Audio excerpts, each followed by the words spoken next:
કડીમાં લાકડાની ફેક્ટરીમાં ભીષણ આગ. રાજપુર ગામ નજીક શક્તિ ઇન્ડસ્ટ્રીમાં મોડી રાત્રે આગ. લાકડાને કારણે આગે વિકરાળ સ્વરૂપ ધારણ કર્યું.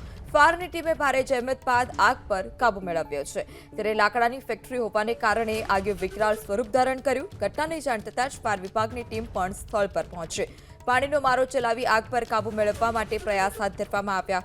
ત્યારે મોટા પ્રમાણમાં જે લાકડાનો જથ્થો રાખવામાં આવ્યો હતો તે બળીને ખાખ થયો છે. ત્યારે આ ઇન્ડસ્ટ્રી શક્તિ ઇન્ડસ્ટ્રી કે જ્યાં લાકડાના ગોડાઉનમાં આગ લાગી હતી. લાકડાની આ ફેક્ટરી હતી અને ફેક્ટરીમાં આગ લાગવાને કારણે જથ્થો વધારે હોવાને કારણે આગે વિકરાળ સ્વરૂપ ધારણ કર્યું. રાજપુર ગામની આ ઘટના છે કે જ્યાં આગે વિકરાળ સ્વરૂપ ધારણ કર્યું. કયા કારણોસર આ કારખાનામાં આગ લાગી છે તે કોઈ હજી સુધી માહિતી સામે નથી આવી. સારી વાત એ રહી કે રાત્રિના સમયે ત્યાં કોઈ હાજર ન હોવાથી મોટી જાનહાનિ ટળી છે.